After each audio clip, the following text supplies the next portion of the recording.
l'exposició Talia Olímpia i a la Biblioteca de Sant Antoni Joan Oliver per acollir-nos. És veritat, no soc historiador, de tota manera el gran coneixedor del barri del Raval és el Ferran, no soc jo, però jo sí que tinc un interès especial i tots els meus treballs de recerca dels darrers temps se centren en una peculiaritat de la història de la ciutat de Barcelona i que és la que us vull explicar. Tot gira al voltant de l'oci popular. Com que estem al barri de Sant Antoni, doncs la referència que tothom té quan pensa l'oci seran sempre dos, com han estat el Cine i el Teatre Olímpia, a banda del cinema que des dels principis del segle XX s'ha convertit en el gran fenomen de l'oci popular. De tota manera, les coses no han estat sempre així. Parlant de Sant Antoni, evidentment hem de sortir del barri per poder trobar aquests elements d'oci popular que jo us comentaré, entre altres coses perquè la creació del barri és, respecte a la història general de Barcelona, relativament recent, i per tant hem d'anar a buscar les fronteres del barri per trobar què és el que s'hi coïa quan la gent volia anar a buscar alguna mena d'espectacle per anar a passar l'estona. Jo no us parlaré de cinema, jo no us parlaré de teatre, jo no us parlaré de cap d'aquests elements tradicionals d'oci popular, sinó que ens anirem més lluny en el temps i anirem a buscar els espectacles efímers, els espectacles ambulants, les barraques de fira que es passejaven per tots els pobles del país i que aprofitant les festes majors o qualsevol esdeveniment es plantaven en una plaça, en un carrer, i allà exhibien les seves peculiaritats, els seus espectacles, el que fos que portaven normalment dins de la seva carreta. Aquests espectacles itinerants, aquestes barraques de fira que s'exhibien, en el cas de Barcelona, sempre es van presentar en els llocs de les fronteres de la ciutat. Eren, evidentment, espectacles fronterers i, per tant, eren marginats del centre de la ciutat i se'ls enviava sempre als afores. Un dels primers llocs on trobem elements d'aquest tipus és, evidentment, a la plaça Catalunya. Fins i tot abans que es tiressin les muralles de terra, l'any 1854, en aquella immensa esplanada que avui és la plaça Catalunya, doncs s'hi exposaven diverses companyies itinerants, però va ser sobretot quan es tiren les muralles de terra que aquella plaça es converteix en una plaça que no havia de ser una plaça perquè no estava dissenyada com a tal. En Cerdà, quan dissenya l'Eixample, doncs la zona de la plaça Catalunya és un entramat més de tota la retícula de l'Eixample. La qüestió és que per qüestions diverses, sobretot de tipus econòmic, perquè la gent que tenia els terrenys allà, doncs evidentment volia especular i obtenir diners amb aquells terrenys, i per tant es va anar allargant i allargant la solució de la plaça Catalunya com a tal plaça. Això va provocar que en el centre de la plaça s'hi instal·lessin espectacles de tota mena. L'espectacle més conegut a la plaça Catalunya, sens dubte, és el Circo Eqüestre, que s'hi va instal·lar per estar uns mesos i al final s'hi va estar 16 anys. I si busques en les cròniques dels diaris, doncs se'n parla sempre sovint, ja no tant del Circo Eqüestre, sinó de tots els xiringuitos, de totes les casetes, de tots els espectacles que es muntaven al voltant d'aquesta gran carpa que estava al mig de la plaça Catalunya. Quan es decideix que la plaça Catalunya ha de deixar de ser ja un descampat on s'instal·len aquesta mena d'espectacles, aquests espectacles es mouran, baixaran per la Rambla i al final de tot arribaran a instal·lar-se en el Paral·lel, on en el tombant entre el segle XIX i el segle XX aquesta gran avinguda es convertirà en l'avinguda de l'oci popular, dels grans teatres, del cinema i de tot el que, d'una manera o d'una altra, hem conegut nosaltres. Per on començarem? Anem a veure. Us diré... A mi em fa gràcia explicar-vos quins són exactament aquests espectacles que hi havia en aquests indrets. És molt difícil trobar-ne, perquè com que són espectacles efímers i itinerants deixen molt poca petja en la premsa i com a molt el que trobes són petites notícies on t'expliquen tal dia a tal hora, a tal lloc i trobareu tal cosa. I aquí s'acaba. Aquí s'acaba perquè com que es consideraven que eren espectacles de poca entitat, doncs evidentment els diaris no en recullen cròniques.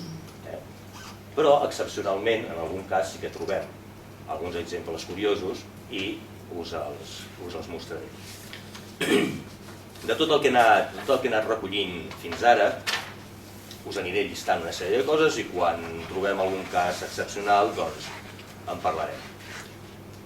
Des d'aproximadament cap a la dècada del 1860 hi trobem coses del tipus, així com jo us ho diré tal qual surt en les cròniques dels diaris, que després això que jo us digui sigui el que realment allà s'exhibia, això no ho podem saber perquè no tenim la més mínima constància ni fotogràfica ni d'aquest tipus que ens ho pugui corroborar. Però bé, són personatges que, ni que sigui a través de les pel·lícules, segurament haureu sentit mencionar alguna vegada, no? I són coses del tipus com sirenes, faunes, cavalls marins, i sobretot gegants i nans. I que moltes vegades els gegants i els nans es presentaven de forma conjunta. És a dir, no només presentaven un i l'altre, sinó que els posaven un al costat de l'altre. Per què? Perquè així d'aquesta manera el gegant semblava molt més gegant i el nan semblava molt més nan. Amb la qual cosa, doncs, la impressió que exercia sobre el públic era molt més considerable. M'han passat diversos. El primer que hi va haver a la plaça Catalunya es deia Chong Chi Lang.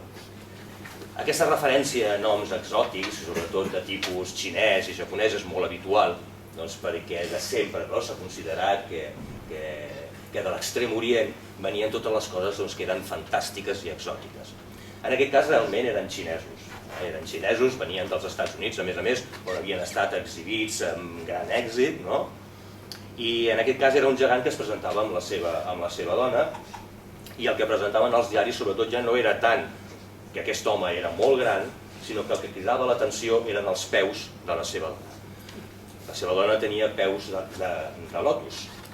No sé si sabeu que la cultura tradicional xinesa el que feia era constrènyer els peus de les dones.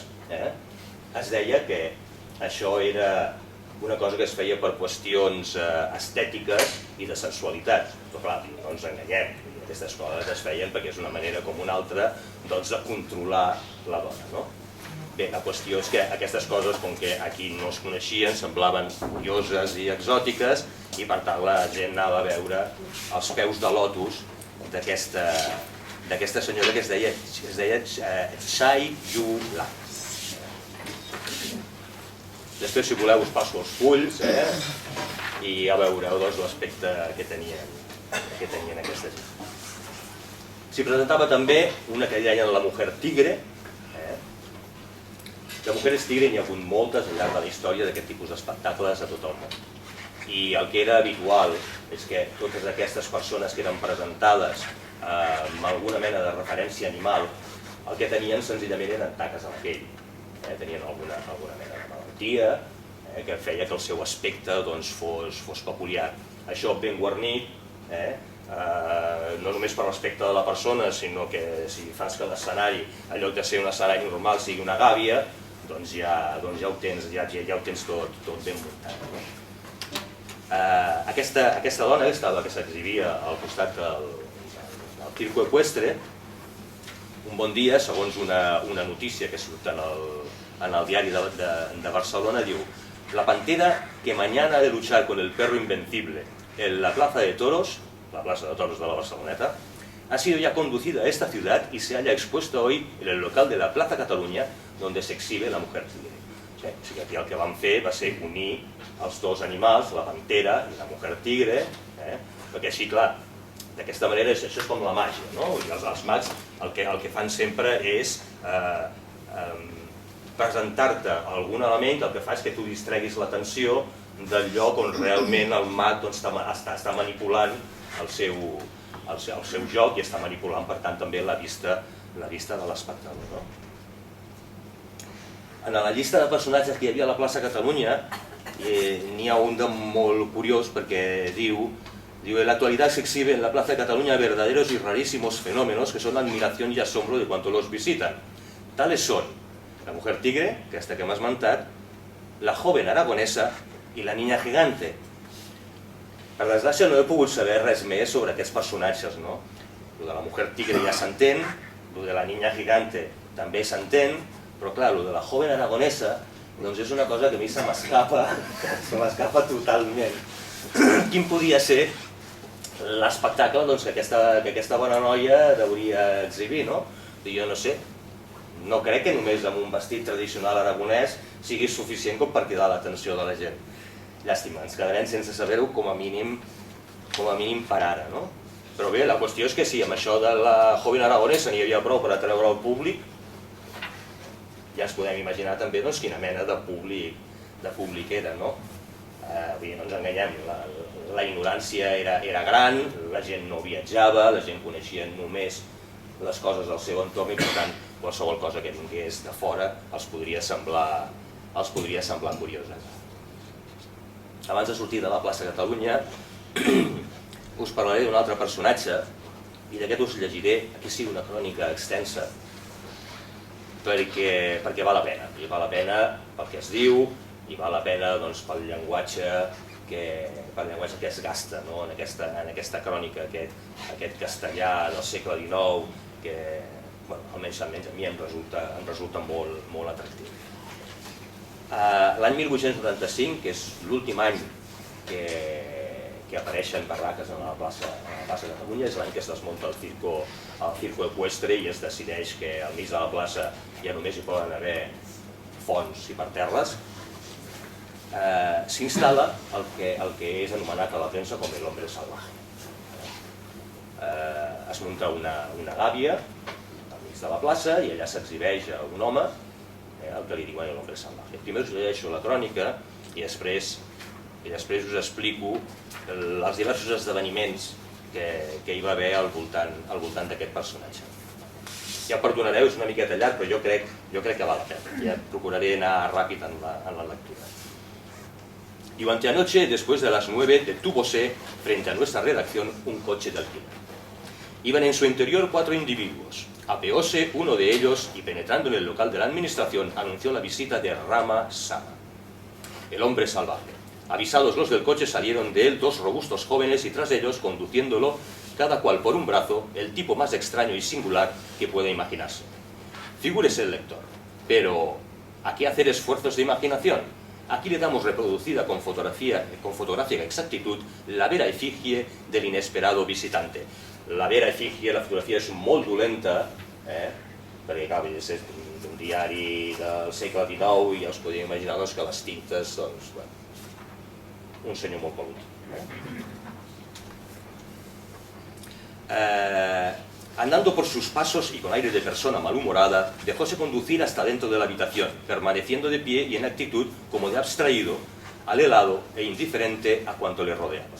Mientras su empresario, Mr. Dañ, nos hacía la presentación de aquel extraño ser, los 2 jóvenes le quitaron la holgada vestimenta que a manera de jaque, o sobre todo, le abrigaba hasta las rodillas, dejándolo simplemente una especie de piel lanosa que le envolvía la cintura y el arranque de los muslos.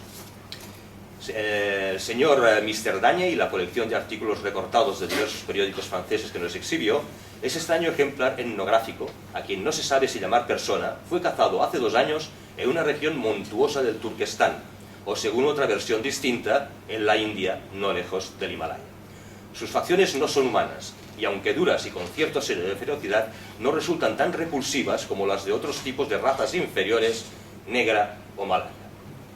No perdem de vista també el que es considera humà i el que no es considera humà.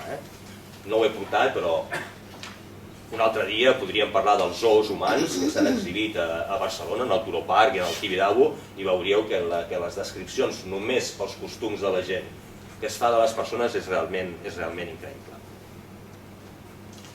Lo que acentúa su salvajismo es el enmarañado desorden con que lleva el cabello y las barbas. Arreglándolo uno y otras, quedaría muy rebajado de tono esa ferocidad que como objeto de exhibición habrá interés en conservarlo.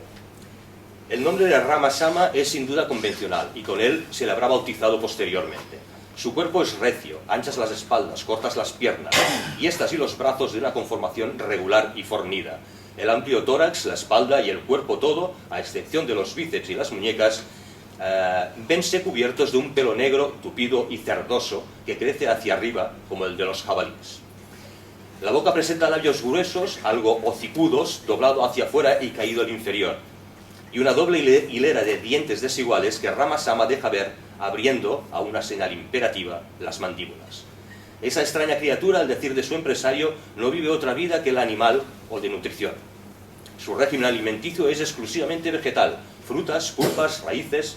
Repúgnale y rechaza toda clase de carnes, manjares cocidos y condimentos. No prueba el pan, ni el vino, ni los licores. Sus funciones de relación son casi nulas. Su lenguaje se reduce a unos gritos inarticulados, especie de gruñidos semejantes a los de un orangután u otros antropóideos. No experimenta, al parecer, más que sensaciones, ningún rasgo ni vestigio de vida afectiva, ningún sentimiento. Es anafrodisíaco. Contemplando breves momentos de tan extraño ser, ocúrrense una porción de ideas relacionadas con su origen y su ignota existencia. ¿Quién lo engendraría? ¿Quién le echaría al mundo? ¿Qué cuidados maternales le librarían de la muerte por hambre? Siquiera durante el primer año de vida. ¿Hubo en su cerebro gérmenes de razón e inteligencia, atrofiados luego y destruidos por su aislamiento salvaje y montaraz, por vivir separado de toda sociedad humana? Y ahora, cuando su edad ha llegado evidentemente al periodo de madurez, cuando aparecen grises y entrecanos sus cabellos y barbas, ¿sería posible restituir a este hombre, y entre paréntesis un signo de interrogación, su inteligencia, su memoria, enseñarle el mecanismo del lenguaje, sugerirle, infiltrarle ideas, comunicarle sentimientos? He aquí otros tantos problemas que interesan en primer lugar a los antropólogos y etnógrafos estudiosos, de los cuales no faltan en esta culta capital, y a quienes probablemente interesa el curioso ejemplar. Después de unos 10 minutos de pasiva inmovilidad, Rama Sama dejóse vestir dócilmente otra vez por los dos jóvenes, su jaique o sobre todo.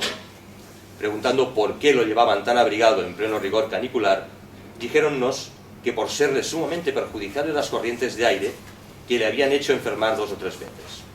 Bueno, la qüestió és que el senyor aquest se'n torna cap al cotxe i ens expliquen que el dia següent aquest senyor serà exhibit a la plaça Catalunya en un pabellón inmediato al Circo Ecuestre. La qüestió és que aquest senyor, o el que fos, quan va ser exhibit dintre d'una gàbia al mig de la plaça Catalunya, al primer matí la gàbia es crema. Hi han d'anar els bombers, s'hi aplega moltíssima gent per intentar salvar aquest individu que està tancat en la gàbia. La gràcia està en que després de salvar-lo i després d'apagar el foc i després de tot plegat van començar a sorgir rumors al voltant de la figura d'aquest individu. I el que va començar a córrer en primer lloc va ser que algunes de les persones que estaven a la plaça Catalunya i van veure l'incendi van veure com de la gàbia sortia corrent l'home salvatge i renegava en català. Clar. A veure, jo crec que d'això n'hem de fer tant de cas com de la història que realment fos un home salvatge. Perquè, clar, els testimonis sempre veuen i escolten el que la seva imaginació els suggereix. Us volia llegir, si el trobo, hi havia una altra nota d'un altre senyor.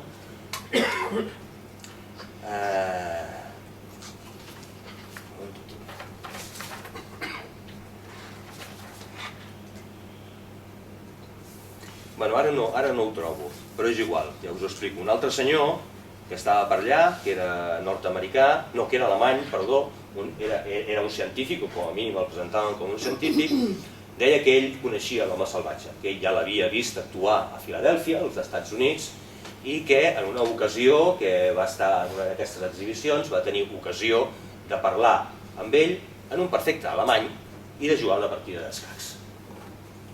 Bé, jo no goso, evidentment, i crec que ningú de nosaltres s'atreveixi a dir res sobre la veracitat o sobre l'exactitud de les paraules dels testimonis. Us llegiré una altra nota, aquesta va sortir en un diari que es deia La Tomassa, que és una petita crònica feta en plan humorístic, però que probablement es cenyeix a la realitat. Diu, un amic nos ha contat que l'altre dia, entre els que vàrem anar a visitar Nen Ramasama, hi havia un subjecte que acompanyava la seva esposa, dona d'un rostre bellíssim i de mirada temptadora. Lo salvatge, al fixar-se l'extraordinària hermosura de la senyora, com compadit al seu marit, va posar 2 dits al front d'un modo de manera que qualsevol hauria dit que volia assenyalar un parell de banyes.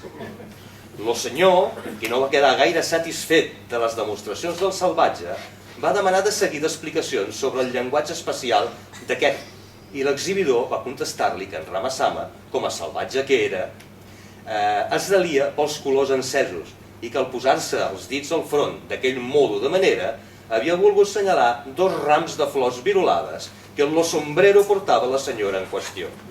Tot podria ser, però em sembla que hi ha salvatges massa civilitzats.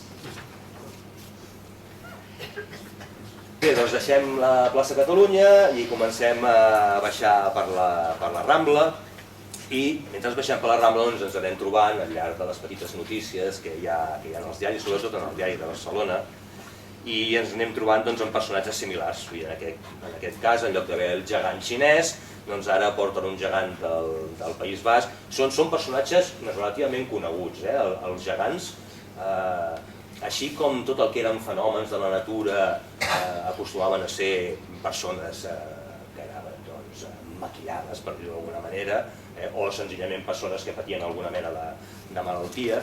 El cas dels gegants és una cosa que realment m'agradava molt a la gent, i els que hi havia, doncs els empresaris tenien un cert interès en captar-los i portar-los a exhibir per tot el món. Aquests gegants es van passejar realment per tot el món i trobes notícies als diaris de moltíssims països. En aquest cas és un que es deia Joaquín de Eliazegui, que era el gigante vasco, corren alguns dibuixets que es poden trobar. Normalment són gent de més de 2 metres, però tampoc sense cap... Aquest 2,42, Déu-n'hi-do, se l'haurien rifat a la NBA. Ens trobem també l'any 1868 un anunci que diu la Rambla de Canaletas, que és en català, la Rambla de Canaletas és la més curta i amb tot és el punt de reunió de les coses extraordinàries que venen a Barcelona. Ara hi ha el Museu Anatòmic i la Dona Grossa i l'elefant. Un altre cop ens trobem 2 elements posats un al costat de l'altre. És poc probable que l'elefant fos un elefant adult, si és que realment era un elefant, perquè jo la veritat, jo no vull parlar malament de ningú, però l'any 1868 puc imaginar-me tranquil·lament que no tothom era capaç de distingir segons quins animals. A més, els domadors en col·leccions d'animals també eren uns dels espectacles que més corrien per Barcelona i eren els que més atreien a la gent. Hi ha un cas curiós, el senyor Francesc Darder, el del Museu de Banyoles, tenia una de les moltes botigues que va tenir, en tenia una al carrer Sant Jaume. I la policia va haver de demanar al senyor Darder que fes el favor de treure de l'aparador l'animal que hi havia, perquè es formava tals cues per veure'l que impedia el trànsit dels cotxes. Aquest animal era un os formiguer que estava dissecat i que ocupava tot l'aparador. Ja ens podem imaginar que encara ara a nosaltres un os formiguer ens resulta un animal força peculiar, doncs imagineu-vos el segle XIX. En cas que fos un elefant, m'imagino que seria un elefant cria, que posat al costat d'una senyora que probablement era molt grossa, doncs encara la feia més grossa. Els contrastos sempre afavorien l'espectacle. Cap a finals del segle XIX torna a venir un altre gegant, en aquest cas és un gegant aragonès, que es deia Fermín Arrudi. Després us passo els papers també, i podeu veure la fotografia, era realment un senyor molt gran, que també es va passejar per tot el món. Tirant cap avall, arribem al Portal de la Pau. El Portal de la Pau durant un temps va ser un lloc d'exhibició de peixos estranys. D'estranys els peixos no en tenien res. De fet, qualsevol animal una miqueta gros que quedés embarrancat a la sorra del port de Barcelona o de la platja de Barceloneta era immediatament comprat per algú i se l'exhibia en una barraca, en el cas de la barraca del peix, que estava instal·lada on l'Hospital de la Pau, just a aquella raconada que fa amb el carrer d'Anselm Clavé. Era una balena que a mesura que van passant els dies es va anar podrint i allò feia una pudor que ja us podeu imaginar, una pudor extraordinària. I tot i així, la barraca s'hi va estar una setmana i encara se la van endur, no sé si a Sabadell o a Terrassa, o la van tornar a exhibir i va tornar a Barcelona un any després, durant les festes de la Mercè. Ja us podeu imaginar, un peix, quan es fa malbé, de seguida put, una balena hauria de ser una cosa impressionant. Però era força habitual, hi ha moltes notícies que es poden trobar en el diari que de tant en tant es troben balenes i catxalots que embarranquen a la sorra. L'any 1907 s'exhibia l'home més petit del món, però clar, no hi ha més notícies que això. El diari El Diluvio, el 13 de juliol de 1907, anunciava el hombre más pequeño del mundo en el Salón Teatro Moderno a la Rambla del Centre, però no dona més notícies. Ja en el paral·lel, doncs, no he trobat tantes notícies com hauria pensat que se'n podien trobar. Perquè clar, la plaça de Catalunya no era tant un lloc de pas com ho era el Paral·lel, ni era un lloc on realment la gent s'hi agrupava per anar a veure espectacles com si és el Paral·lel, no? Però no ha estat possible trobar-hi gaires coses. Hi ha una notícia sobre el Salón Soriano, que es recull al Badenes, que no sé, potser algú de vosaltres ja haurà sentit, però diu, al costat mateix del seu barracot, i albirant amb claretat el seu futur i el del Paral·lel, els germans Soriano van construir... El Saló Soriano és el que després va ser el Victòria, no? Diu, van construir un modest teatret amb un ampli vestíbul en el qual uns cridaners empleats de la casa donaven compte de les meravelles que veurien si s'animaven a entrar, passant lògicament abans per la taquilla. Els crits de "passen, passen" i "en esta verán" assenyalaven el títol dels cartells. I aquesta manera d'anunciar tan clàssica en els circs d'antany va fer des d'un principi molt popular al pavelló Soriano, popularitat que va culminar quan al seu vestíbul van instal·lar un gran orgue mecànic en diverses motllures de colors molt vius i cridaners i unes figures de dimensions naturals, amb moviments giratoris i amb uns sensfil de tubs pels quals s'emetien potents notes musicals i sorollosos cops de platerets que s'escoltaven en gran part del Paral·lel. Els primers anys del Paral·lel era això, era una cridòria monumental, era música que sonava per tot arreu, era gent cridant i anunciant els espectacles que s'oferien dins dels teatres i el que s'aconseguia és que el propi carrer era també un espectacle. Diu, quan la música i els cops de platerets paraven, aleshores començava la cridòria dels empleats animant el públic a entrar a veure la pantomima. Suplicio cruel con un combate naval y un drama entre buzos en el fondo del mar. Las más grandes atracciones de Europa y América y las nuevas películas del cinematógrafo. Todo por solo 10 céntimos. En els cartells de l'entrada s'assegurava el respetable público, molts morts, descàrregues tancades de fusells, volcans en erupció, dramàtics naufragis i fins i tot la presència, i aquesta és la cosa més curiosa, del cordero salvaje encontrado en la selva de l'Amazones. És a saber el que era, però sí que hi ha notícies soltes en què al Paral·lel s'exhibien animals normals i corrents que els disfressaven els hi afegien 4 coses, igual agafaven un porquet i posant-li unes orelles doncs el convertien en un animal estrany. En aquest cas, doncs, el cordero salvaje de l'Amazones. Abans us he dit que un dels espectacles que més èxit hi havia a Barcelona eren els domadors, i de tots els que van passar per Barcelona hi ha un que va deixar una empremta molt més considerable que no pas la resta, que era Mr. Vidal. Aquest senyor actuava en el Prado Catalán, en el que hi havia a Passeig de Gràcia amb Gran Via, i el que feia per fer publicitat del seu espectacle era que sortia amb els lleons des de la Gran Via, baixava el Passeig de Gràcia, baixava la Rambla i se n'anava fins a la plaça Sant Jaume amb els lleons lligats amb corretges passejant pel carrer. Ja us podeu imaginar si avui en dia alguns gossos d'aquests que s'han posat tan de moda ara ens fan por, doncs imagineu-vos la gent d'aleshores veient uns lleons passejant per la Rambla i passejant per la plaça de Sant Jaume. Una cosa curiosa respecte als domadors és que si tu volies veure els animals pagaves una determinada entrada, un determinat preu, però hi havia una altra opció molt més barata, que era anar a veure com els animals menjaven. I això creava una expectació gairebé més gran que no pas l'espectacle dels animals amb el domador. Primer perquè el ser més barat aplegava moltíssima més gent, i després perquè la gent... De fet no és gaire diferent del que passa ara. Quan ens passa un documental del National Geographic i veus les bestioles aquelles salvatges menjant-se un nyu o menjant-se una pobra zebra, doncs en aquella època passava una cosa semblant.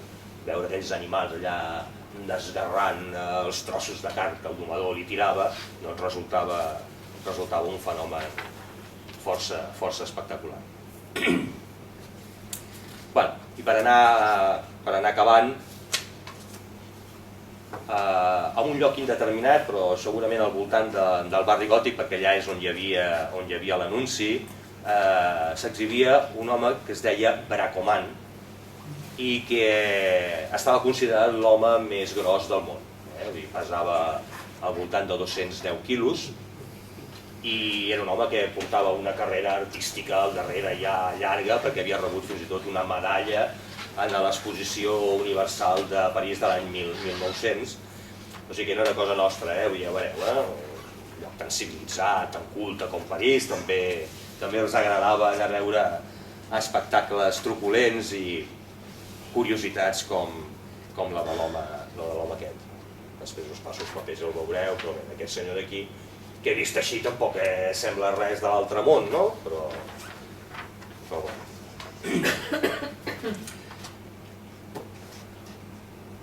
això és més o menys el que tinc. Ho tancaré amb una història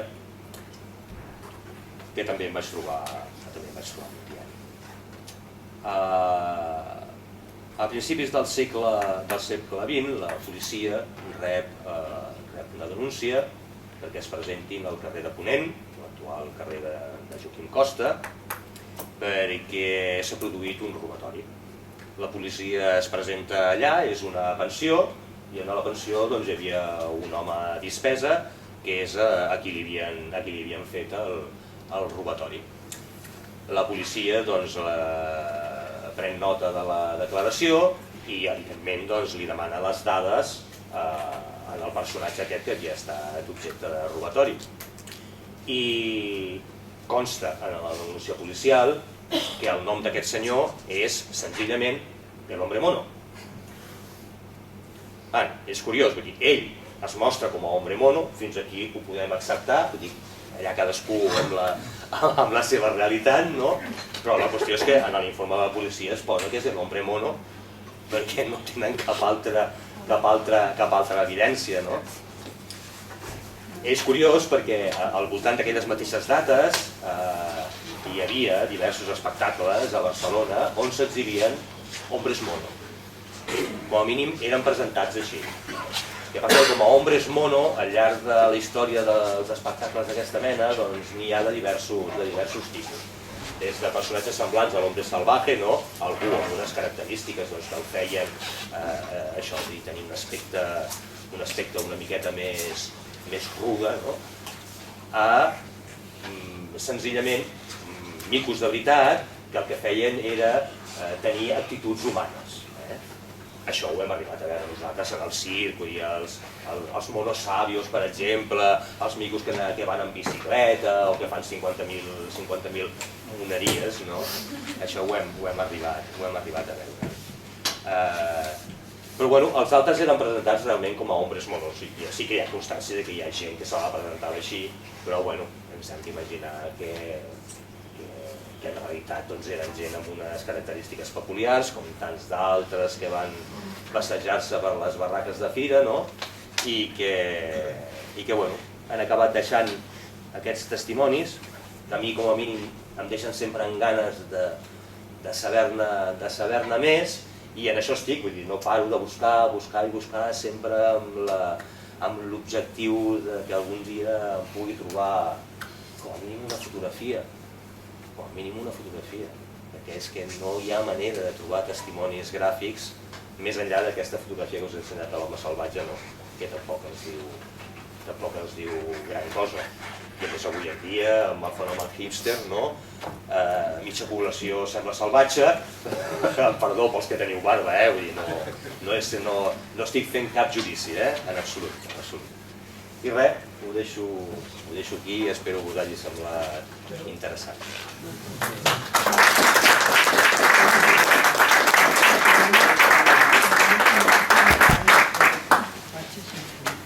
Del Josep, doncs continuaré jo. Jo en tot cas em centro una mica més en el que és el Raval, aquest barri marginal, al marge, diríem, de la ciutat de Barcelona, quan es va crear, i explicar una miqueta a través del temps, i explicaré també el que va ser la cultura popular o aquest món popular que també has parlat.